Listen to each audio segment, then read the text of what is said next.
Bom dia, meus queridos alunos do sexto ano B. Aqui é o professor Adlan Pimentel. Estamos começando agora a nossa aula de ciências. Estamos na nossa 22ª semana, hoje dia 13 de outubro, né? E aí, professor, vamos estudar o quê? Bem, tá parecendo que é o mesmo assunto da semana passada, mas na verdade é só pegar só a introdução da semana passada para poder a gente avançar um pouquinho no assunto que a gente vai ver hoje. Só para dar uma relembrada. Transformações da matéria. Lembram que a gente estudou isso a semana passada? Diferentes substâncias formam as misturas.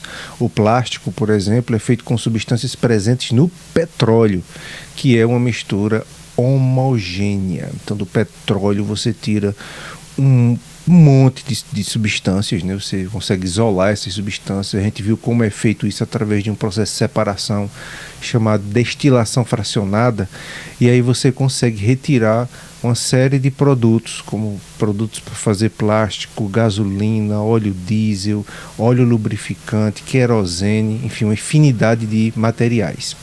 Então podemos dizer que no mundo a matéria sempre sofre transformações, seja por ação de processos e fenômenos naturais, as substâncias se transformam naturalmente, ou seja pela ação humana, ou seja, o ser humano em laboratórios, ele consegue, através de alguns métodos, ele consegue transformar, né, e separar substâncias. Consegue transformar, inclusive, substâncias em outras, né? A chamada transformação química. Porém, nem toda transformação leva à formação de novas substâncias. Sendo assim, é possível distinguir dois tipos de transformação: a transformação física e a transformação química, que em alguns livros vocês podem ter assim, tipo, em vez do lugar de transformação está fenômeno físico e fenômeno químico. O fenômeno quer dizer acontecimento, acontecimento físico, acontecimento químico. Quando é que eu encontro essas transformações físicas, esses fenômenos físicos? São aquelas que não formam novas substâncias. Os fenômenos físicos, as transformações físicas não formam novas substâncias. Algumas dessas transformações já foram apresentadas, inclusive a gente já estudou, como as mudanças do estado físico da matéria. Então aqui eu tenho uma transformação física. Como assim, professor? Na aula passada a gente viu que quando eu coloco água aqui nessas bandejinhas do congelador, né, da sua geladeira, ela vai congelar, a água vai congelar, né? Ela se transformou fisicamente, sim, porque o gelo não deixou de ser água, continuou sendo água. Tanto é que só é ele derreter e eu tenho água no formato líquido de novo, né? Então houve uma transformação física, mas não química. Cortar um papel, pegar um pedaço de papel e cortar esse pedaço de papel em vários pedaços, eu transformei esse pedaço de papel grande em pedaços menores. Mas os pedaços menores deixaram de ser papel? Não. Então, essas transformações, esses fenômenos em que a substância permanece a mesma substância, em que não houve transformação, eu vou chamar de transformação física. Já as transformações químicas, como a gente viu, são aquelas que formam novas substâncias. A queima de um pedaço de papel, aqui eu estou vendo um monte de papel queimando. Esse papel, que é feito de celulose da planta, né? Na verdade, o papel é feito de vegetal, né? De madeira, enfim, é feito de vegetais, da celulose dos vegetais. E o que é que acontece? Quando eu queimei ele aqui, eu estou transformando esse papel, né, através da chama do fogo, eu estou transformando ele em outras substâncias, especialmente em gás carbônico. Perceba que eu estou transformando um material, uma substância, em outras substâncias. É uma transformação química. Hoje o que a gente vai estudar, porque o que eu fiz até agora foi só uma revisãozinha da semana passada, a gente vai estudar as formas de impedir as transformações químicas. Porque algumas dessas transformações químicas atrapalham no nosso dia a dia. Atrapalham. A gente vai ver que o ser humano encontrou formas de impedir essas transformações para poder evitar ter prejuízos, evitar, né, que determinados materiais dos quais ele se utiliza venham a se destruir, digamos assim, com o passar do tempo. Da mesma forma que o ser humano aprendeu a transformar a matéria para a produção de materiais novos, ele também desenvolveu técnicas para proteger seus materiais das transformações químicas indesejáveis que ocorrem naturalmente no nosso dia a dia. Então veja só algumas formas de se impedir essas transformações químicas. Uma delas é a oxidação, a outra a combustão e a outra é a decomposição. São exemplos são exemplos de transformações químicas que ocorrem no nosso cotidiano e que podem estragar nossos bens. Na verdade, corrigindo aqui, isso aqui são três processos químicos que destroem ou que danificam materiais que a gente utiliza no nosso dia a dia. A oxidação, a combustão e a decomposição. São exemplos de transformações químicas que ocorrem no nosso cotidiano, no nosso dia a dia, que podem estragar nossos bens, como carros, casas, ferramentas, alimentos e até brinquedos, né? Vamos falar uma sobre uma de cada vez. A oxidação.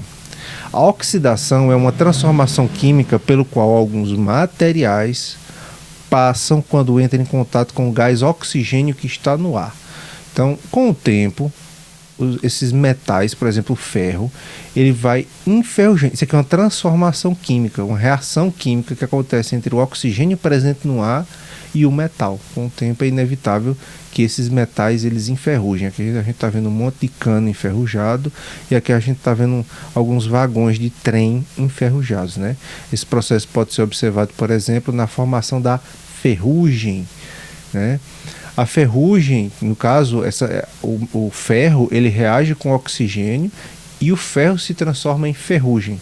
É um composto alaranjado que esfarela facilmente e que resulta da reação entre o ferro presente nos objetos e o gás oxigênio do ar na presença da água. Vamos ver a decomposição. É outro tipo de transformação química que prejudica um pouco, né, a atividade humana. A decomposição é a transformação da matéria orgânica, restos de seres vivos, urina, fezes, secreções, né, restos de alimentos e por aí vai, por ação de seres vivos decompositores. Como já vimos, né, em unidades anteriores, esse processo é fundamental para a ciclagem de nutrientes na natureza, para renovar esses nutrientes na natureza, mas causa prejuízos, como o apodrecimento dos alimentos. Então aqui a gente tem aqui, ó, maçãs aqui entrando em estado de decomposição, uma transformação química. Isso traz muitos prejuízos, né, para os seres humanos. Aqui a decomposição de um morango. Olha só, ele se decompondo. É natural, uma decomposição natural, uma transformação química natural. A gente sabe que plantas, frutas se decompõem assim mesmo, né? Então a decomposição. Por último, a combustão. A combustão acontece quando o material queima. Então, combustão está relacionada a materiais que pegaram fogo, né? Que queimaram. Então acontece quando o material queima e se transforma em outras substâncias, como gás carbônico, cinzas e vapor de água. Houve uma transformação química aí, né? Como é necessária a presença de gás oxigênio para que a combustão aconteça, né? Aprender a usar o fogo foi muito importante para os nossos ancestrais na pré-história. Com o fogo, os seres humanos passaram a cozinhar os alimentos, a produzir materiais como a cerâmica e a fundir, né, derreter metais para fazer instrumentos. Porém, o fogo também pode provocar ferimentos e destruição, né? Então a combustão acontece quando o material queima. Aliás, estou repetindo aqui. Veja só, olha só, aqui um monte aqui de restos, me parece aqui folhas, galhos, queimando, né? Então eles estão se transformando em cinzas, gás carbônico, vapor de água, né? Olha aqui outros materiais. Então o fogo é importante, a gente utiliza o fogo, por exemplo, para cozinhar os alimentos, né? O fogo tem sua utilidade, mas o fogo pode ser também altamente destrutivo, né? A gente sabe que um incêndio, uma coisa assim, pode provocar grandes estragos, né? Então, como evitar, por exemplo, a oxidação, a decomposição e a combustão, para evitar esses, digamos assim, esses prejuízos que são trazidos por essas três transformações químicas. Vamos lá, uma por uma. Para impedir a oxidação, que a gente viu que é, né, por exemplo, o ferro que enferruja, para evitar isso, a oxidação dos materiais, são usados tintas ou graxas que formam uma barreira protetora protegendo o metal. Protegendo o metal do quê? Do contato com o oxigênio do ar e a água. Então, se eles tiverem esse tratamento, né, vai formar uma película, vai formar uma proteção em torno do metal e com isso o metal não vai oxidar. Então, pode ser feito através de pinturas, de graxas, né, que vão impedir que esses metais oxidem. Para evitar a decomposição dos alimentos, eles podem, por exemplo, ser mantidos em geladeiras ou em embalagens fechadas, né? Isso vai aumentar, né, o tempo de conserva desses alimentos. Por exemplo, sardinha. Sardinha, ele é lacrado, a sardinha, por exemplo, é lacrada em lata, numa lata, e aí ela é fervida. Então os micro-organismos ali dentro morrem, mas como a sardinha está presa dentro da lata, ela não consegue ter contato com o ar, que é onde estão presentes outros micro-organismos. E aí uma sardinha em lata consegue durar muito mais tempo. Então alimentos, quando eles são embalados e bem embalados, né, eles conseguem se preservar por mais tempo.